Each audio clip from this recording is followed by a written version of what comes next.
2026 season, new race, new rules, new pressure, new understanding, new technicalities in F1. Welcome to 2026 with a difference. The first race of the season, we now really are having an understanding of how these cars are going to work. And the drivers too are not left out of the understanding. The more the laps they're able to suck in, the more they're able to understand, especially in the real race setting. All those shakedowns, shake-ups, testing, they were just formalities. This is the real stage in which you learn how the cars work. And the drivers gave it all today. We saw them learn.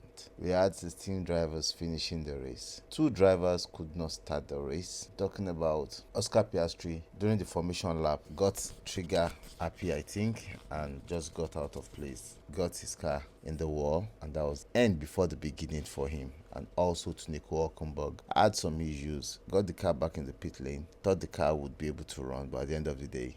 So, before I start, I will say a big and huge congratulations to Ugo Ugochukwu of America, a Nigerian descent of America, for winning the F3 feature race in Australia today. What a win for him. He had a beautiful season last for his first time in F3, and this is the second season. To me, I thought he would grow into F2 because what he did last year was great. And I believe with the showings, the first race of the season, winning it in an outstanding way, started second, won the race perfectly. This shows next year he is due for F2. Probably in 2 years' time, that young man is due for Formula 1 because he did a very great job today. Last season, we saw him do a great job. That was his first season in F3, and what a drive he had. Congratulations to him. Going into the main race, the 2 Aston Martin started the race. Lance Stroll was given the opportunity to start the race, and you know the funny thing, Lance Stroll almost finished the race. He did more than 30 something laps in the race, while Fernando Alonso was doing a on and off. After like 15 laps, he was out of the race. He came back again, did some few laps, and was out of the race. And I think all was for much of learning for the team.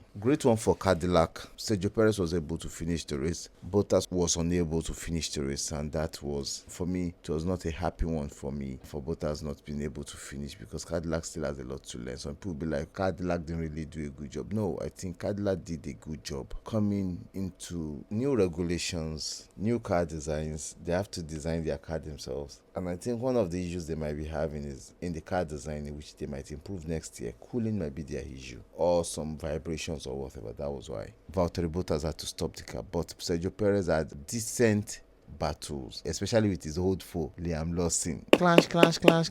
You know, it was very interesting seeing Sergio Perez back and having decent battles today. What a great one it was. And for Max Verstappen and Lewis Hamilton, I think it was a great one during the drivers and FIA chat last night about these new cars, and Max Verstappen was more vocal, like he has been since last year, talking about the car, that these cars will not be pretty. And he said, I told you guys this car will not be pretty. And Lewis Hamilton was like, see, these cars are going to be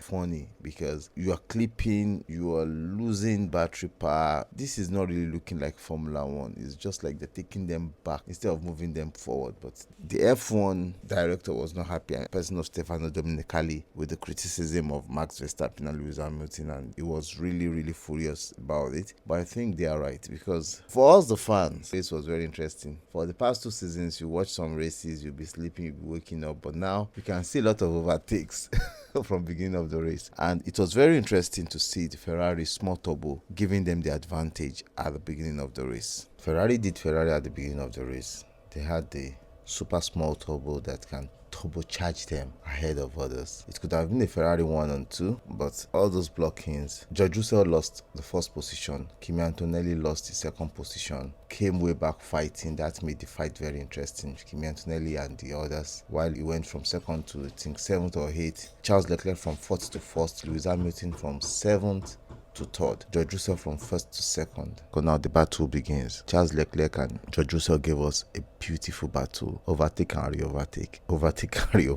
Lewis Hamilton had a splendid start. Was able to come back, overtake, stayed in third, watching the battle in front of him, didn't want to intersect or interject, wanted any of them to make mistake. Immediately they made mistake by lap 7. He tried overtaking so that these guys are fiercely fighting. He stepped back a little. That drew Kimi Antonelli to him. We had the first virtual safety car of the race, lap 11, from Isaac Hajar's engine problem. The Ferrari could not change tires because they are looking for a one-stop strategy, which what most of the teams were looking for. Mercedes changed tire, Ferrari maintained track position. Now remember, under virtual safety car, you save close to 10 seconds.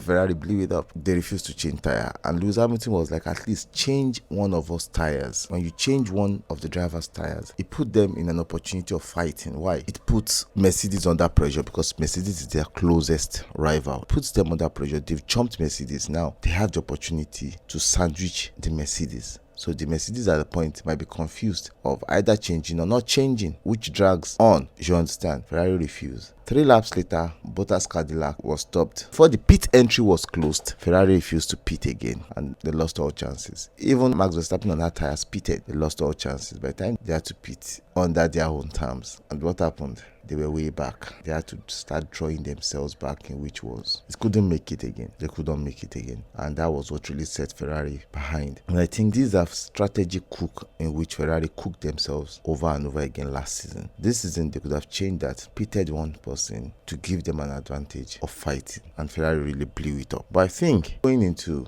more races of the season, probably Ferrari will learn. We saw battles, big, huge, crazy battles, old foes. Gasly Ocon was an intense battle also. Colapinto battling those that were behind him, and he gave them a feisty battle. He didn't care. He was there to tell them that, oh no, I'm here. You guys are not going ahead of me. And he gave them a hell of a battle. Liam Lawson battling Sergio Perez too was a huge battle. But it was very funny to see that this race brought a very, very intelligent side of the mistake FIA had made. And I think if they made this kind of a mistake, they can just look for a way to butter it up and make it much more interesting battled race for us. A lot of learnings for Aston Martin, taking them out again to battle, and it was very interesting race for Aston Martin, trying to learn. They have less parts, they don't want to shoot up but they came up with an idea to keep learning from the can. I know Andre Newey and his team will be learning from what they have been able to put together today. It's not going to be an easy fix for them. Over time, I think they should be able to fix the problem they have. It might take them some time, but they will be able to fix it over time. It's Andre Newey and Honda, so they'll be able to fix it. Bortoleto had a very beautiful race. He fought and was able to get into points. His teammate Nico Hülkenberg got to retire at the point. Oliver Biermann also had a very beautiful race. 6 points, I think, for his team for all the battles he had. Great race for him. Max Verstappen really came battling from 20th. But if we look at it, the race pace, the Ferraris were closer to the Mercedes. I think it was about a tenth away from the Mercedes, and that shows in race pace Ferrari can still get more. The Red Bull pace is massive. They are very close, but they're about 5 tenths away, while the McLarens are about 6 tenths away from Mercedes. These are gains that these teams can have through aerodynamics. We don't know how Mercedes is having such large gains over everybody. It is just too large. As the teams improve and get better, these gaps will close. They will close. Even in qualifying, I think Ferrari needs to work on their battery. They have a battery issue to work on, because if Mercedes are having about 45 kilowatts of power advantage on the rest, these are places in which others can gain. And for Ford RBT having the first engine blow up for their main car, it's a huge blow for them. They need to look at that. For the race, great race. Congratulations to George Russell. Kimi Antonelli had a splendid race today. Congratulations to Charles Leclerc. Lewis Hamilton could not really fight because they were fighting with their hands tied by their team. That's Ferrari for you. Except the drivers start using their head and start ditching team orders sometimes. I think it's going to be another season of cry for Ferrari if this strategy keeps being in a blinding spot for them. They don't take risk. They don't want to take risk. And without risk, there is no gain. There's no learning. I think Ferrari needs to bring that into their culture. It helps them to learn, it helps them to grow. To Cadillac, like I said earlier, great race. No points, but they kept in the game. Audi got some great points in the race. And to Pierre Gasly, beautiful race. He raced and he raced it. And I think the Mercedes engine is really working for them. They just need to optimize, and the battle will be more intense when they optimize. To everybody, thanks for joining. I love you guys. You guys have been marvelous. See you guys next week in China. Let's go.